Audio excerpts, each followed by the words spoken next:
Bom, gente, então, de uma forma bastante sintética, né, acho que a gente pode pensar esse painel como uma série de chamadas, né? Claro que as pessoas vão ter perspectivas diferentes, outros são relatos institucionais ou mais empíricos, ou, enfim, angústias, né? Realmente, técnicos do setor público têm, né, esse perfil de trazer as angústias para o debate. Isso é incrível, porque nós somos agentes, né, por maior que seja a convergência de pensamento, né, existe um ethos, né, digamos assim, que vai variando em função da posição de cada um de nós no campo de atuação profissional, e isso não necessariamente depende da formação acadêmica, né, não tem nada a ver com isso, tem a ver com onde é que o calo aperta, digamos assim. É muito importante que a gente tenha a participação de pessoas, por exemplo, né, como a Rosário, porque traz ao mesmo tempo uma oxigenação, né, empírica e traz os limites institucionais, mas também enseja reflexões, né, sobre essa dimensão do caráter público da intervenção sobre o risco, né, e os mecanismos institucionais de que nós dispomos, né, inclusive a diferença entre a sua previsão formal, lei, enfim, né, planos, e como eles representam um ideário democrático que a gente ainda não conseguiu realizar, e agora nessa ofensiva conservadora que o Brasil está passando nos últimos 2 anos é ainda mais complicado, né? As alterações na legislação, por exemplo, no caso do licenciamento ambiental ou na legislação urbanística, que tem uma promessa de desburocratizar, né, determinados processos. No entanto, se a gente for pesquisar minimamente a história dessas demandas, por exemplo, que é atinente, né, à nossa agenda de pesquisa, o mercado imobiliário, são demandas claras, né, do mercado imobiliário. Não que você demonize o mercado imobiliário, é um agente legítimo, mas são demandas que, como se diz no debate ambiental, socializam o prejuízo e privatizam, né, o lucro, o ganho, a renda. Então, elas têm, no mínimo, uma espécie de limite, digamos assim, ético, para a gente não se aprofundar muito nesse debate. Bom, eu queria só pontuar alguns aspectos, né? Eu acho que, como a gente estava falando, eu acho que a casuística, né, das pessoas que estão no setor público, que falam aqui, podem falar, e mesmo as pessoas que não estão agendadas para falar, eu espero que contribuam, né, e possam trazer seus relatos, né. De Hugo está aí, acho que ele tem uma grande contribuição para dar, né, de Secretaria Municipal de Meio Ambiente, etc. e tal. Então, de modo que a gente possa fazer desse painel uma coisa rica, reflexiva e dialógica, né, ponto. Bom, então, eu não trouxe nenhuma apresentação, vou só falar. A nossa questão, né, eu achei que poderia ser apropriada, a gente falar dessa abordagem que é mais ou menos sociológica ou socioeconômica, chamada de construção social do risco, né? A abordagem da construção social do risco é uma abordagem crítica no campo da socioeconomia em relação ao debate do risco ambiental, né? E é vista com muita frequência, o que é um tipo de polarização, que como toda polarização é bem imbecil, né? Mas ela não pretende ser isso, né? Mas é uma polarização em que sentido? É vista como se fosse uma crítica radical e uma detração, né? Uma anulação absoluta do discurso dos peritos, né? Ou seja, é uma coisa de sociólogo falando mal de engenheiro, e o engenheiro rebate de sociólogo não entende nada de meio ambiente e fica fazendo discurso idealista para preservar as corujinhas, etc. e tal. Nada mais reducionista e burro, né? Então, a gente pode trabalhar essa perspectiva da construção social do risco também para anular essa má impressão, que não é à toa, né? Ela é construída de propósito para você descaracterizar a crítica, né? E para trabalhar isso, eu acho que conceitualmente é algo que acrescenta.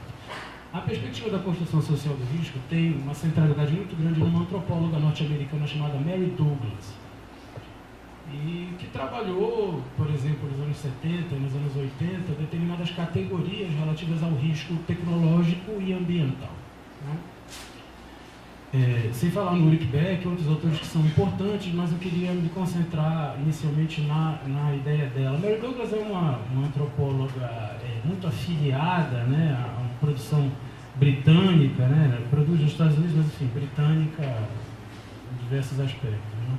Então, ela tem muito daquele funcionalismo, né, do pensamento social britânico, né, conservador e relativamente afiliado a uma visão neoclássica da economia, né? Então, uma economia que lida de alguma maneira com a perspectiva do equilíbrio, uma economia que lida de alguma maneira com a expectativa do equilíbrio como resolução de conflitos e assim por diante.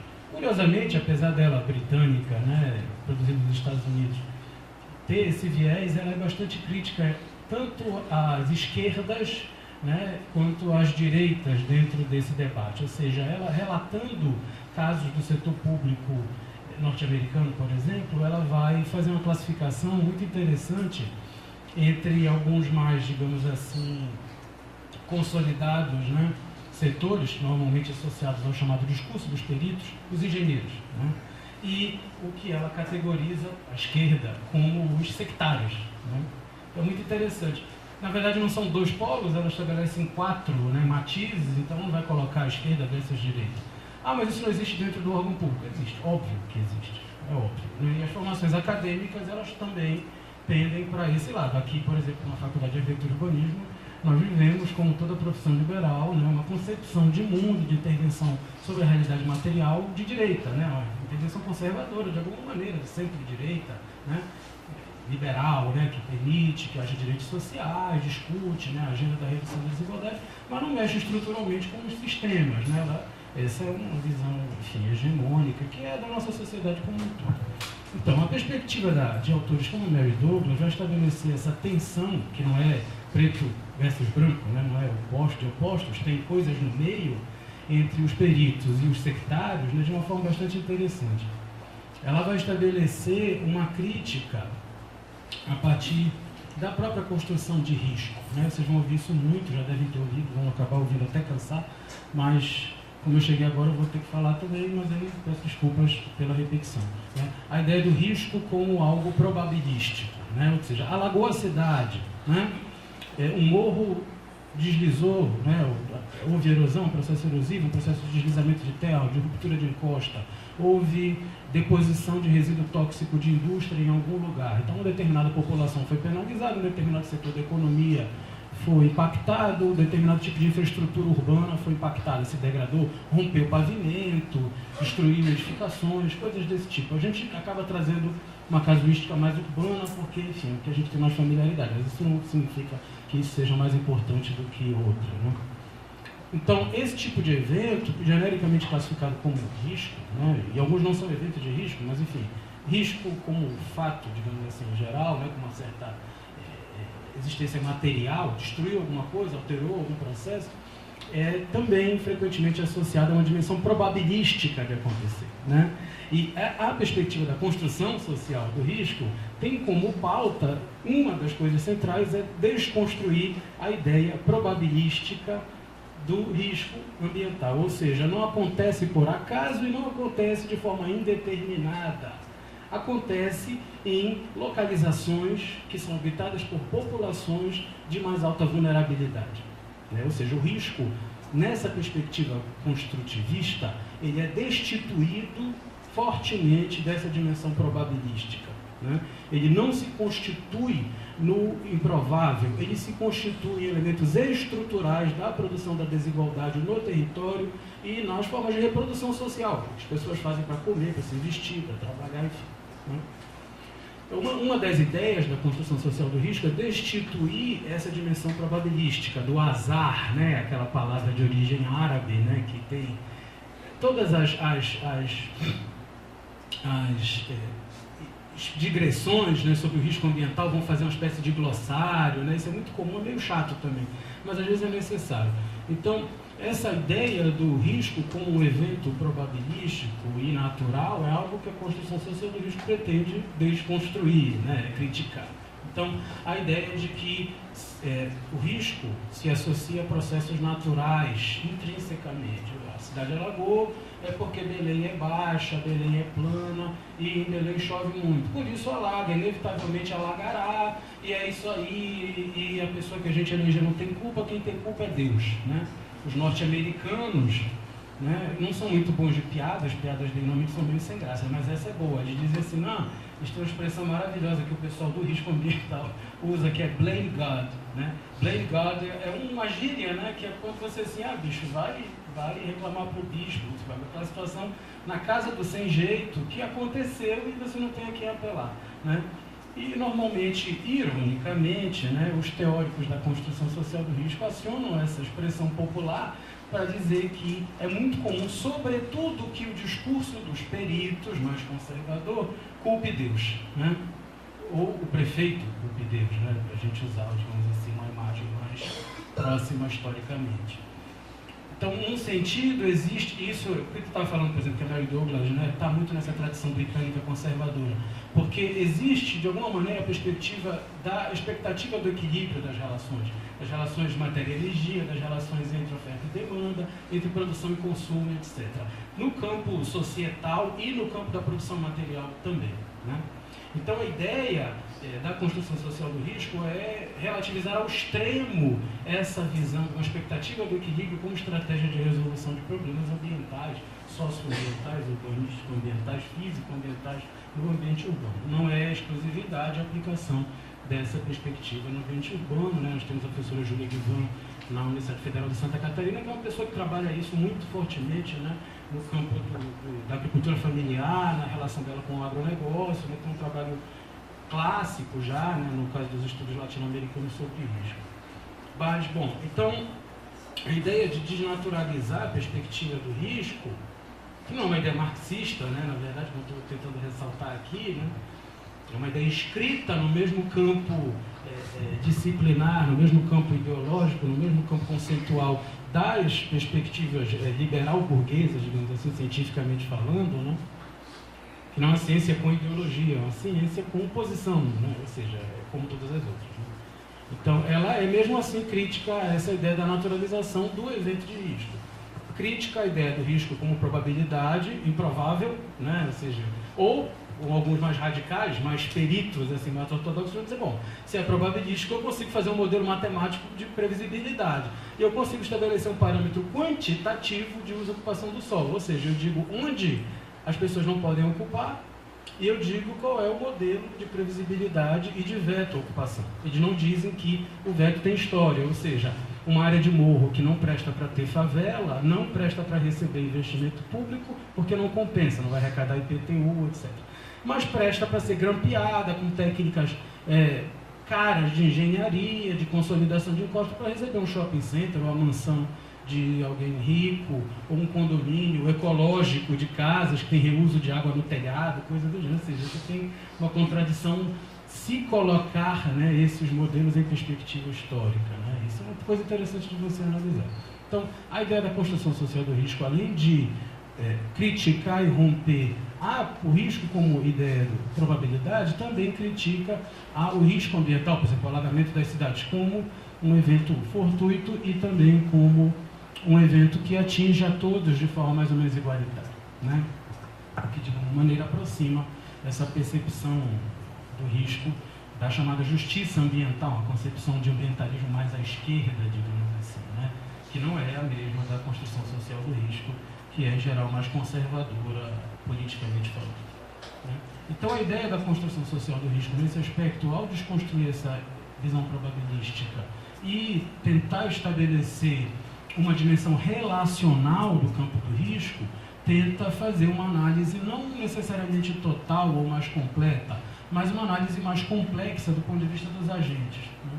Nesse sentido, não apenas estão sectários seriam, na tipologia da Mary Douglas, né, os ambientalistas, militantes, os militantes de esquerda, os técnicos do setor público que são críticos, nós, né, os acadêmicos em geral, com exceção, talvez, né, dentro dessa classificação que é muito binária, mas não é tanto se você for ler a autora, né?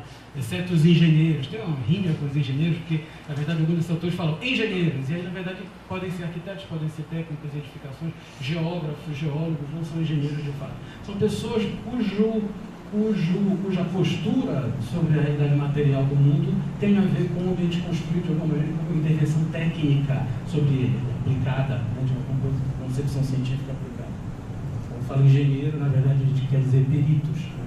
Então você tem uma ideia interessante também nesse sentido. Existe visão do perito, uma visão da população no número 3, né? E uma visão do sectário. Lembrando que o Estado, ou a sociedade civil, ou os agentes de mercado podem, normalmente não há sectários nos agentes de mercado, por razões óbvias, né? Mas normalmente você vai ter o discurso dos peritos e o discurso da população misturados no Estado, na sociedade civil, ou seja, o Estado também capitaliza sobre o discurso do impacto da população e os... Só roubar aqui um pouquinho mais de tempo, e os peritos também, né? Então você vai ter uma visão dos peritos, que é uma visão normalmente consubstanciada, fundamentada pelo conhecimento técnico e científico, né? Então isso acaba virando uma arma política, a chancela, né, do jaleco, né, do cientista, dos mecanismos de experimentação, de comprovação, como elementos que compõem o debate político, dizem, olha, eu tenho razão porque eu medi, eu calculei, eu modelei, mostra lá uns gráficos, né, uns mapas, isso é verdade, isso é ciência, etc. Né? Ciência é uma narrativa como as outras, né? Tipo como as fábulas dos irmãos Grimm, né? Como um quadro do Picasso, tudo isso é narrativa, né? De alguma maneira. Então a ciência também tem um método de construção, como outras modalidades de conhecimento têm, mas ela tem um poder pelo seu nível de institucionalidade, pelo, né, estamos ainda, né, de alguma maneira, apesar de algumas manifestações encontrar uma certa vigência do iluminismo como projeto, né, a expectativa de trabalhar com a razão de alguma maneira. Então você tem os peritos muito informados e aliados de um certo discurso relativamente mais conservador, no sentido da manutenção desse equilíbrio do ambiente construído, um ambiente construído estável, né, ou seja, livre do risco ou planejado e ordenado, de modo que os eventos de risco não afetem a população nem as atividades econômicas. No outro extremo, você teria uma crítica histórica que põe em série histórica os eventos e demonstra sua recorrência espacial, ou seja, eles acontecem sazonalmente nos mesmos lugares, né? Você vai ver, por exemplo, na televisão, todo verão astronômico, né? Que na Amazônia a gente não é bom de verão, né? Mas inverno, né? Você vai ver ali entre dezembro e março, sobretudo, aqueles grandes deslizamentos de terra no sudeste brasileiro, né? Então você teve aquela grande tragédia na região de Teresópolis, região serrana do estado do Rio de Janeiro, e você tem eventos em geral dentro dessa, inscritos, né, nessa sazonalidade, nessa recorrência dos eventos de risco. No entanto, durante muito tempo, esses eventos foram tratados, inclusive pela nossa legislação no Brasil, como eventos dotados de excepcionalidade e de ocorrência probabilística de difícil mensuração e de difícil identificação. Embora eles acontecessem no mesmo lugar, no mesmo período do ano, todo ano, né? Mas eles sempre eram tratados como, isso a nossa recente Política Nacional de Proteção de Riscos e Desastres da Defesa Civil, de alguma maneira incorporou essa crítica, já tem um amadurecimento quanto a isso, né, desde 2012, enfim. Isso de um lado. De outro lado, coloca-se, então, do ponto de vista dos chamados sectários, né, todo um discurso, ora, de desconstrução e de historicização da ocupação do solo, né, ou seja, a cidade urbanizada de uma maneira que é feita de modo predatório, a cidade possui uma morfologia irracional do ponto de vista urbanístico do seu desempenho ambiental, que contrapõe e dificulta eventualmente na leitura dela, né, da Mary Douglas, esse diálogo entre concepções. Mas é muito claro que eles estão em campos absolutamente opostos, ou seja, eles estão trabalhando em perspectivas diferentes. Então eu peço licença para fazer um corte e falar um pouco da resiliência, citar poucos exemplos e tentar encerrar a fala para a gente não extrapolar muito tempo. O que isso tem a ver com resiliência, né? Então, a ideia é o quê? Uma outra crítica fácil e inválida, né, que é feita a essa ideia da construção social do risco. O risco, escolhendo os engenheiros, e ele é obscurantista, ele é anticientífico, nada mais falso. Outra é que vai dizer, bom, mas você vai morar na casa que está sofrendo risco, né? Você moraria naquela casa sujeita a desabamento? É uma coisa meio Idade Média, né? Porque você vai ter alguns técnicos, passam aquele sprayzinho vermelho, né? Aquele X, ou aquele C, ou um R, né? Condena, enfim. Você tem uma coisa meio tipo a casa dos leprosos da Idade Média, né? Você faz um Xzinho com vermelho, dizer que está condenado, lacra, essa coisa toda. Aí tem uma pergunta muito classe média, né? Você moraria naquela casa condenada? O que esses estudos mostram, a partir dos relatos dessa população, é que, novamente, estou dizendo assim, você tem uma perspectiva conservadora por trás desses raciocínios. Não necessariamente é uma questão de escolha, rational choice, né? dos economistas conservadores. Então não é uma questão de escolha, ou a escolha é permeada por mecanismos de condicionamento, no âmbito do mercado imobiliário, que é óbvio, e de outros. Então, existiria, para a gente usar o mesmo linguajar, uma cesta de itens, né, dentro dos quais escolher. Ou seja, você tem uma renda limitada, ela é distribuída entre aluguel, lembrando que o aluguel da favela é proporcionalmente muito caro, né, o aluguel da favela não é um aluguel barato, ele é muito caro. Não só porque ele é precário, ou seja, pagar qualquer coisa pelo precário sempre é caro, nem que se for R$10 sempre será caro, mas ele é proporcionalmente mais caro do que em áreas formais, muito recorrentemente. O trabalho da Ana Cláudia de doutorado mostra isso muito bem, né? Então você tem essa questão como uma questão premente. Existe uma cesta de riscos dispostas, né, do âmbito do orçamento das famílias pobres, né, em países em desenvolvimento como o Brasil, etc. Né? Então, o risco, por exemplo, do alagamento, ele é mais um item diante da iminência do desemprego, do dinheiro acabar antes do final do mês, né? De você ter uma gravidez indesejada na família, aumentar a despesa ali, ver o que você faz com aquilo, né? Se aborta, se não aborta, se dá o filho, se cria o filho, qual é o novo arranjo que terá que ser feito, ou seja, vou vender batata frita na porta de casa, vou fazer acertos, etc. Então, você tem uma série de elementos com os quais se trabalha na vida, onde o risco da perda da moradia, ou da degradação física da moradia, é mais um elemento sobre o qual trabalhar, e as pessoas incorporam isso no cotidiano, né? E se acostumam tem sempre um senso comum para assombrar, né? Se acostumam com o risco. Como é que se acostumam com o risco? Existe um limite bastante restrito da sobrevivência da reprodução social dessas famílias. Então, este é dois elementos. Ela habita um extrato do mercado de trabalho onde a precariedade do trabalho é um fato. O pai dela era assim, a mãe dela era assim, o filho pode, hipoteticamente, ficar inscrito na mesma esfera. Então, existe uma cesta de itens, né? Esses sim, probabilisticamente, né, que vão comprovar uma certa reprodução dessa desigualdade.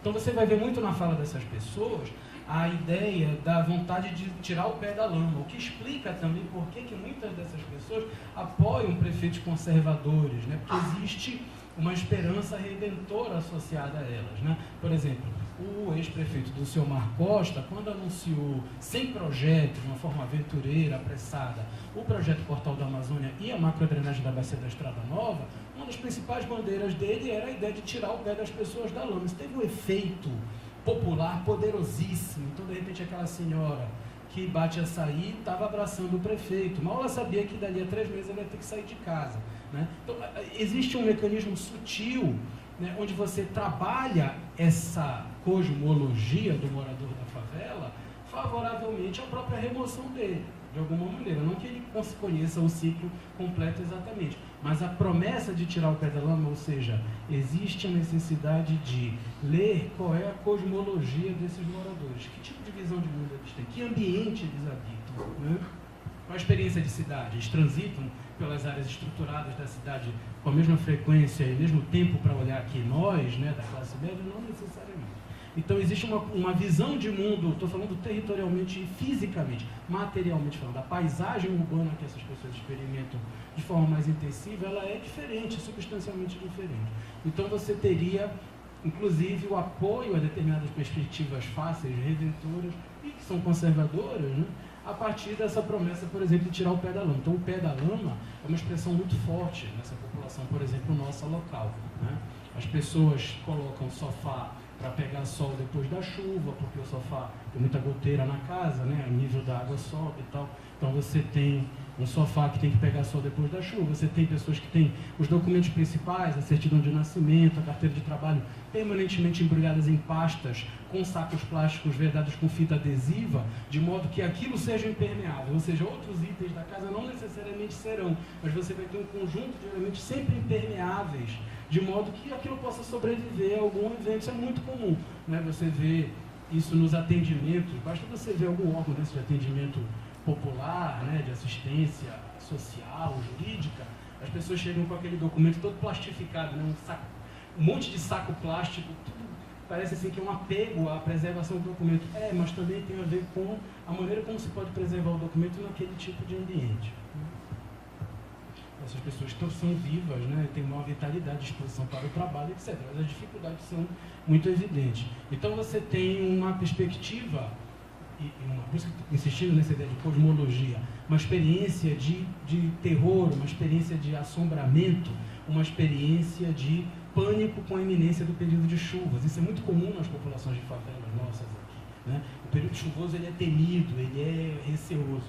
Enquanto a gente fica falando da chuva da tarde, que não tem uma chuva é bonita, etc., muitas dessas populações elas relatam, né, na sua fala uma experiência de temor em relação a esse período. Não é que elas não gostem, né, de amenizar o calor durante a chuva, mas a chuva lhe traz a perspectiva da iminência desse tipo de evento desagradável, não necessariamente de morte, né, mas de degradação da edificação, enfim, dificuldade de acesso à casa, mais assalto, perda de um eletrodoméstico, são sempre custos, né, novamente, que estão na cesta dos demais riscos, como desemprego e outros, né. Então, a opção só pode ser vista na perspectiva ultraliberal, ou seja, optar por morar na moradia de risco, ela não é uma opção, ela está numa cesta de outras possibilidades que estão no horizonte daquela pessoa, de possibilidades que ela vê que é mais provável, frequente, não é? Então não se trata de uma opção no sentido da rational choice, né?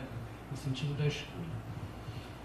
Então, só para a gente, já que acabou o tempo, né, teria que falar algumas outras coisas, mas enfim. Então, existe também o quê? Obviamente, não é uma discussão anticientífica, né?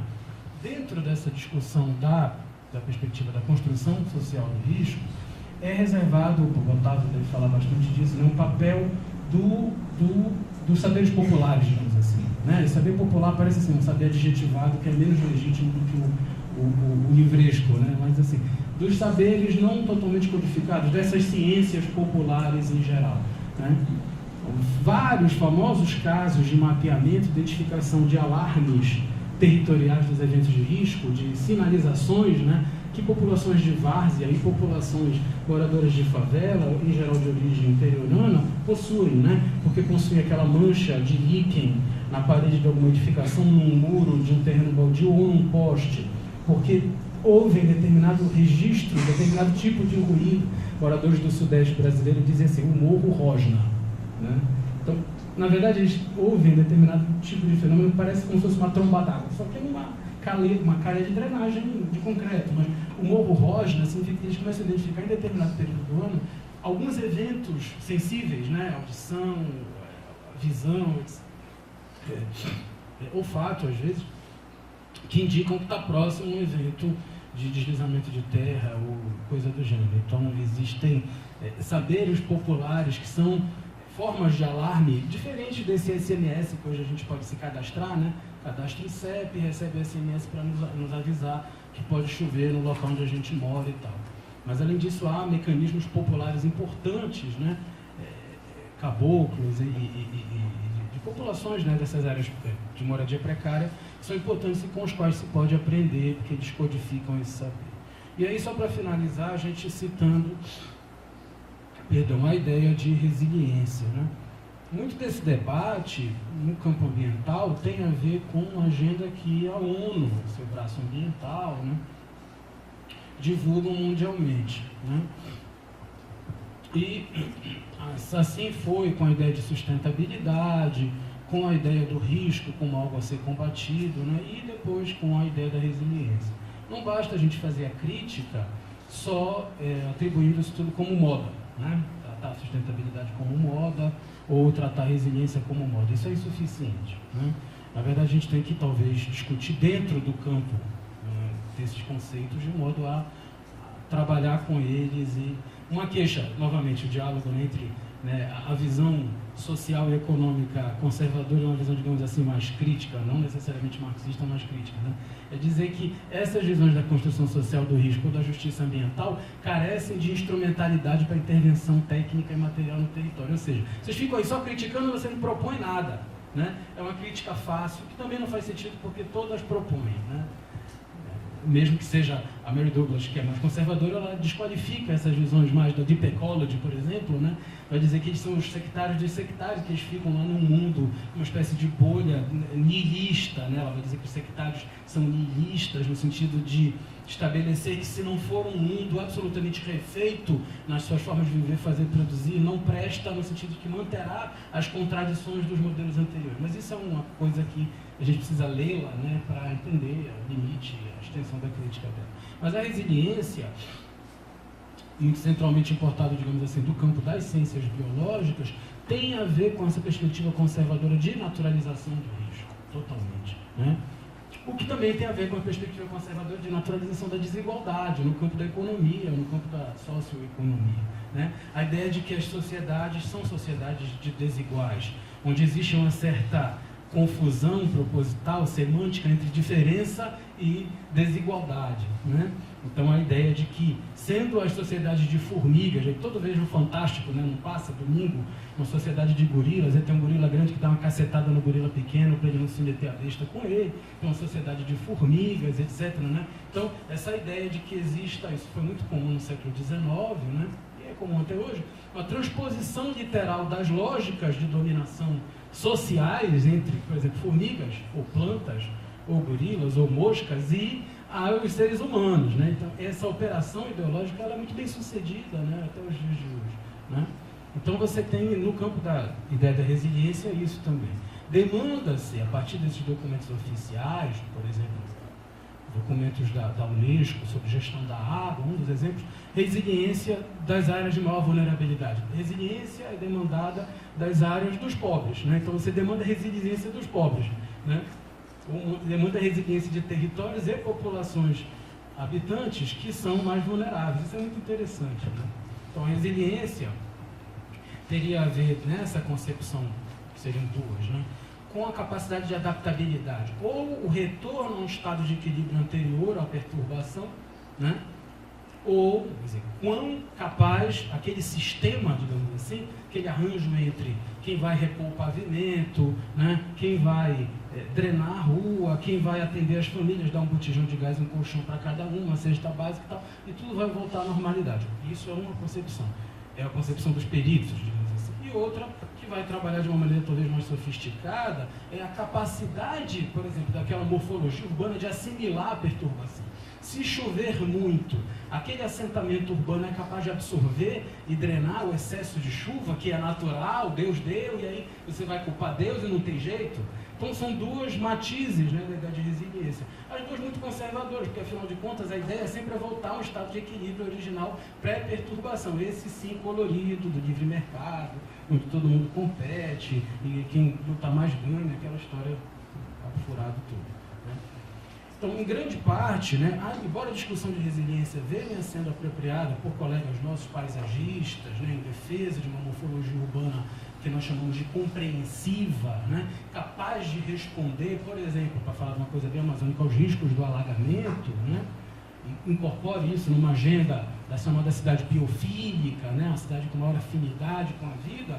Por outro lado, digamos assim, não apenas epistemologicamente, mas do ponto de vista operacional e técnico, existe uma expectativa de retorno, uma espécie de equilíbrio idílico, né, da cidade meio originária, meio arcádia, né, meio aquele mito da natureza intocada, né? Então existe uma ideia de que pode existir uma cidade verde, saudável, inteligente, smart city, etc., que ela vai ser participativa, sustentável, democrática, todos esses jargões publicitários, né, com a força semântica política, né, são arietes, né, políticos e ideológicos do campo das ciências ambientais, e que também vão estabelecer uma agenda, né, que é conservadora, porque na verdade ela diz assim, como é que a gente muda para deixar tudo como está?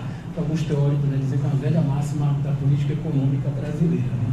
Então, de alguma maneira, e novamente, a gente não vai desqualificar em absoluto esses conceitos, nem a conceituação de risco, nem a conceituação de resiliência, mas é importante refletir sobre esses seus fundamentos, essas suas origens, né? Então, a expectativa da resiliência é depositada sobre territórios e populações vulneráveis e pobres, de moradia precária. Isso é uma crueldade sem tamanho, porque na verdade você espera que a moradia dos pobres seja resistente. E a crítica feita justamente essa, ou seja, os pobres não são resilientes aos processos e às exigências de produtividade do capitalismo contemporâneo. Portanto, vão ter que ser eliminados ou obscurecidos, invisibilizados, etc. Então, profundamente falando, digamos assim, fundamentalmente, né, existe uma perspectiva explicitamente conservadora na aplicação do conceito de resiliência dentro do planejamento ambiental, aí eu estou retornando, no sentido técnico, né? Por outro lado, a gente não vai jogar a criança fora com a água do banho, ou seja, existe, obviamente, todo um esforço conceitual no sentido de pensar urbanisticamente, né, trazendo para a nossa área, morfologias urbanas, né, e incorporação de mais área permeável, de vegetação, de modo que o desempenho do parcelamento urbanístico seja incrementado no sentido da emulação, da mimetização de situações, né, pré-industriais, de alguma maneira. Isso não necessariamente tem que se confundir com a ideia da cidade resiliente, ou seja, por que a gente urbaniza baseado em concreto asfáltico e concreto baseado em cimento pórfido? Por que a gente urbaniza impermeabilizando a maior extensão territorial das bacias hidrográficas? Por que a gente precisa usar a cadeia produtiva do petróleo na sua integralidade através da economia do automóvel, etc., né? Por que a gente precisa produzir cidades com um padrão extensivo de morfologia urbanisticamente irracional, consumidor de muita energia e produtor de vazios urbanos, se isso tem mau desempenho ambiental dentro daquela agenda técnica que é mais ou menos compartilhada, né? Ou seja, a ideia da adaptabilidade, ela pode ser vista por nós de uma maneira crítica à noção de resiliência, mas sem abandonar a capacidade, não é, de flexibilidade e de incorporação da ideia, por exemplo, da própria cidade compacta, outro termo da moda, porém reconhecendo os limites, né, da reprodução social e da desigualdade que é amplamente reproduzida dentro da organização capitalista. Isso não isenta nem a indústria da construção civil, ao contrário, né, ela é muito fortemente manifesta não apenas na morfologia urbana que o mercado imobiliário produz, a partir dos seus agentes empresariais e o seu poder, sua agência, né, sobre a maneira como a cidade é de fato, mas também tem muito a ver com o sucesso comercial e industrial e a reprodutibilidade do asfalto e do concreto na construção das nossas cidades. Então, é essa chamadinha que eu queria fazer. Muito obrigado. Desculpa.